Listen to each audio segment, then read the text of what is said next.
Portland Bill LIGHTHOUSE's throaty old diaphone foghorn will never again echo around the island cliffs. It is fondly remembered by everyone who heard it during more than half a century. Sadly, its deep, awe-inspiring blast has been silenced, as its apparatus has been dismantled in an ambitious modernisation scheme.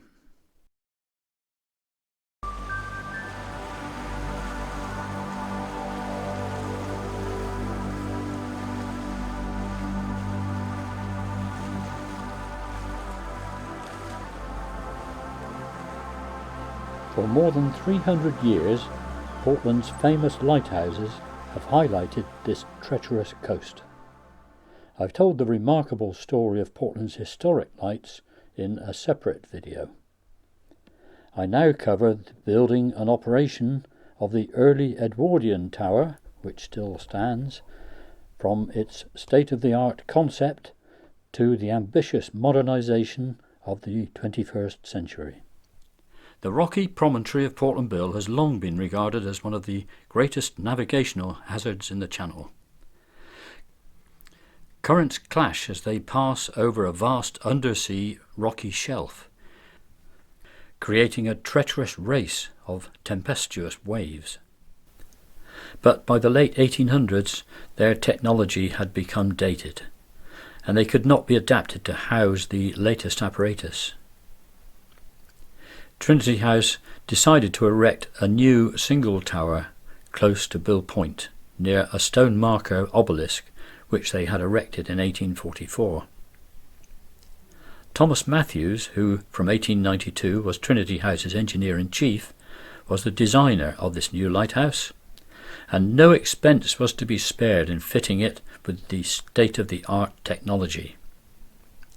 This site was common land, so the agreement of Portland's Court Leet had to be obtained. Messrs. Wakeham Brothers of Plymouth was awarded the contract, and they started work in 1903. For the foundations, they excavated down 2 metres into the bedrock, and stone for the tower walls was quarried from the nearby cliffs. Access to the remote tip of Portland Bill was a challenge, as there was only a rough track from Southwell.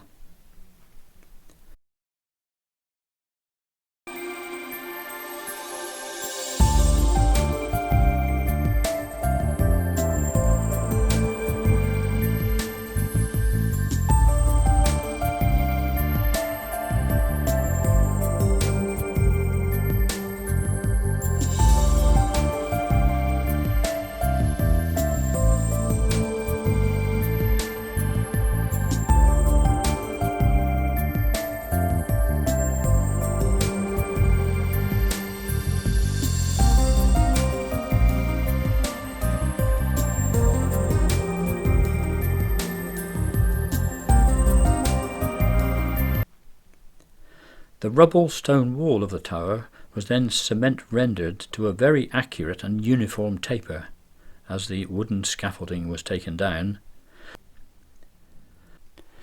The 115 feet, that's 35 metre high building was completed by late 1905 when specialists, Chance Brothers, brought the great lantern in wooden crates from their West Midlands glassworks to be hoisted to the top, where it was assembled.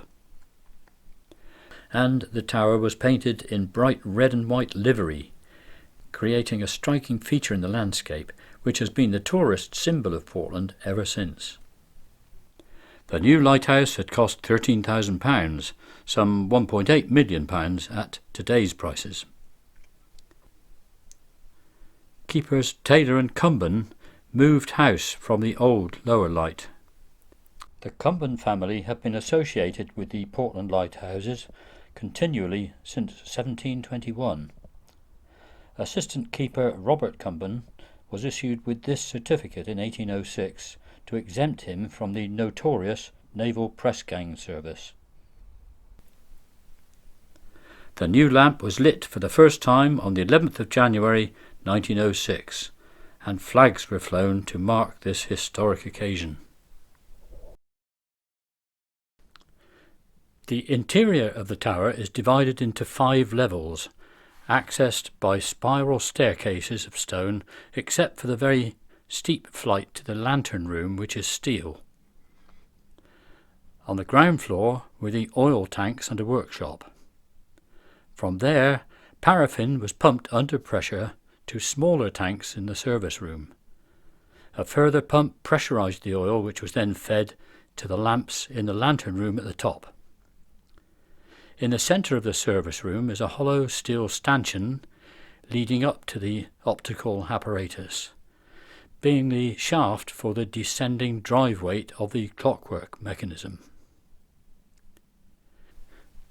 Inside the lantern is what is called a first-order Fresnel catadioptric lens, designed and made to the highest precision in flawless quality glass. Catadioptric optics comprise reflecting prisms accurately ground to variable angles, fixed above and below the main bullseye lens to project all the light forward in a parallel beam. The entire optical assembly, including the rotating drive mechanism, was supplied and installed by Chance Brothers. It was and is a work of incredible precision, which could hardly be bettered today. Ventilators were built into the walls of the iron pedestal base to ensure a constant flow of air to prevent condensation in the lantern. The framing is of gunmetal, and the lantern room was topped with a domed steel roof. To create the flashing effect from the single constant lamp, the lenses and entire optical assembly was rotated by clockwork, driven by a heavy weight descending inside the hollow steel tube. The rate of descent was governed by a small gearbox. A vital job of the lighthouse keepers was to crank the weight back up to the top, which had to be repeated without fail several times a night. To achieve an almost frictionless motion, the 3.5 tons lantern floated on a trough of mercury. The light through the complex rotating lens had a character of 20 seconds, comprising 4 grouped flashes, followed by an interval of 15 seconds. The vaporized oil burner lamp sent its 500,000 candle power beam 18 nautical miles on a clear night. The overall design and construction of the tower and the optics was so advanced that remarkably few alterations had to be made in its first 100 years. It stands as a permanent tribute to Sir Thomas Matthews, who was knighted for his designs for this and at least 14 other lighthouses, to the builder Wakeham Brothers, and to the skills of Chance Brothers. After Maine's electricity belatedly arrived at the Bill, in 1941 Bennett and Escott of Weymouth replaced the old oil-burning lamp with an electrical assembly with a powerful 3 kilowatt bulb. This was superseded by smaller but more intensive 1 kilowatt bulbs in 1996. A little room 23 metres below the main lantern houses a ruby sector light, which shines a steady red beam to warn vessels of the shallow Shambles Shoal, a hidden hazard below the surface southeast of the Bill. In 2013, its arc was widened to 21 degrees.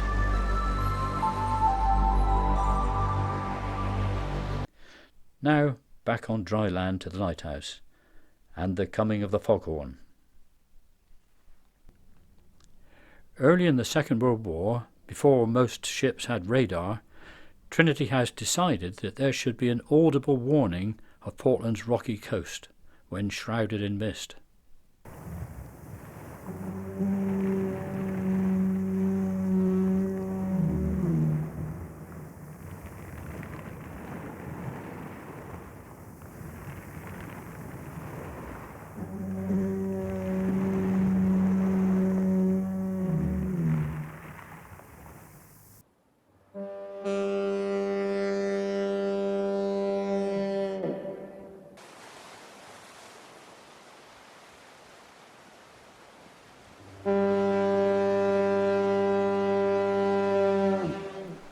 Portland's F-type fog signal was developed by the ubiquitous Chance brothers. Installed in 1940, it was an ingenious device based upon the diaphone invented by pipe organ builder Robert Hope Jones in 1894. Compressors for the foghorn in the base of the tower delivered pressurized air to a total of 6 big cylindrical receivers. Those in turn piped air to 2 smaller receivers on the floor above. When the keepers assessed low visibility, they activated valves to release the pressurized air, which resonated the sounding ports of the diaphone, amplified through its bell-mouth iron trumpet poking through the tower wall.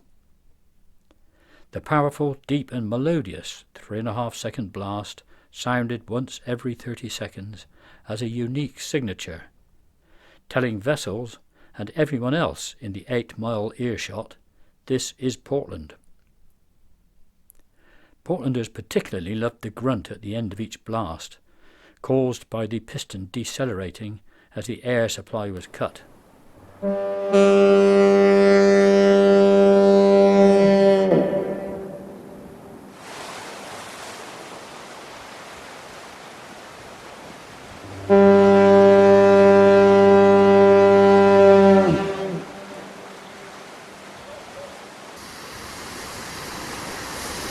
The old drop-weight clockwork mechanism for rotating the lantern was replaced by an electric motor in 1952.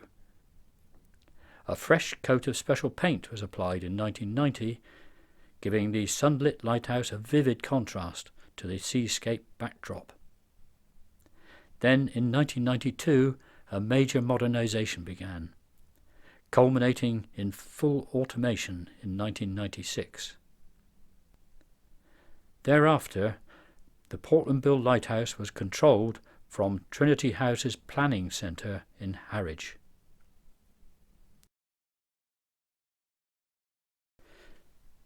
The 1996 automation meant that the last keepers, Larry Walker, Ted Whaley and Peter Fitch, left their posts, and their adjoining quarters were turned over to other uses, notably a visitors' centre, which was opened in May 2015 by Her Royal Highness the Princess Royal, in her capacity as Master of the Corporation of Trinity House. Meanwhile, the redundant old hire lighthouse had become a private residence and the one-time home of birth control pioneer Mary Stopes. In recent years, it has been adapted to a beautiful private dwelling with holiday accommodation, taking advantage of its spectacular setting and views.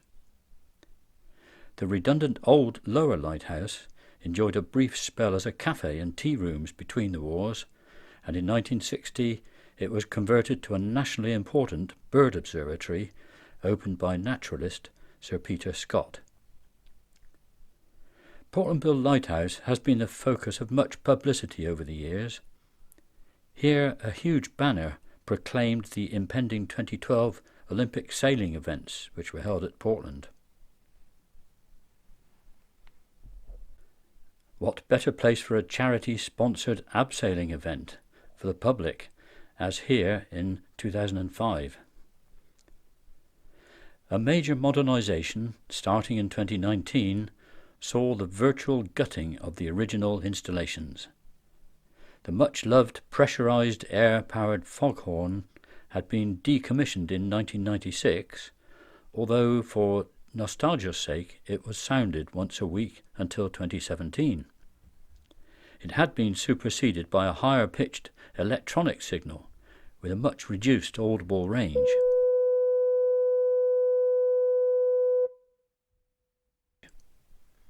The sound from that signal was emitted through 4 holes in a blocked-up window opening on the south side of the tower.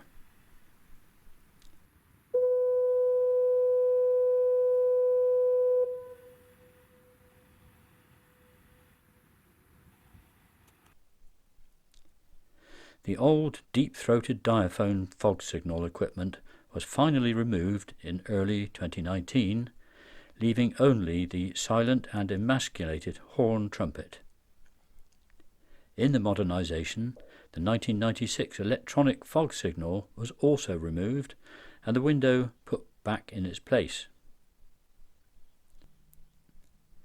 Affixed to the railings is the fog visibility detector, joined on the balcony by the new omnidirectional fog signal. The range of the new fog signal of 2019 is even shorter than the earlier units. Its sound will reach only about 1 nautical mile.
The historic and much-loved lamp behind the revolving optic was extinguished for the very last time at 7:17 on the morning of the 5th of October 2019. Its final moment, switching off after 113 years, was beautifully captured here by Kevin Burden.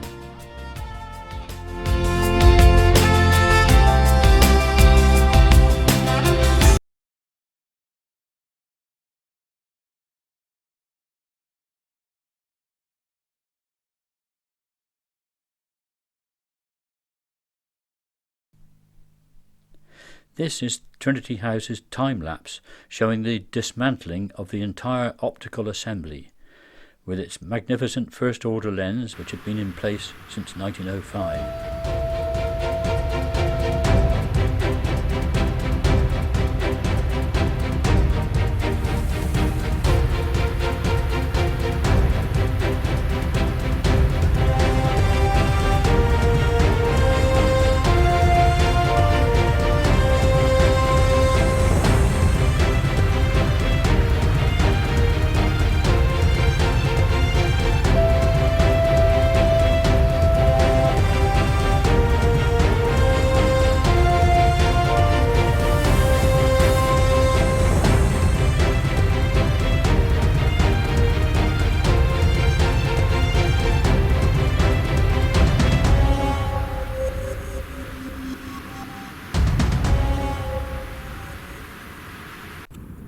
It was all removed from the lantern room in 2019, leaving just its iron pedestal and the trough from which the hazardous flotation mercury had been drained. The segments of prismatic lenses were carefully placed around the balcony and eventually lowered to the ground by a pulley system.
The historic optic is now reassembled for all to admire on the ground floor visitors area, in the space vacated by the removal of the big fog signal air tanks and compressors.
Pending the installation of the new permanent lamp, a temporary light was affixed to the very top of the dome, a job requiring a good head for heights.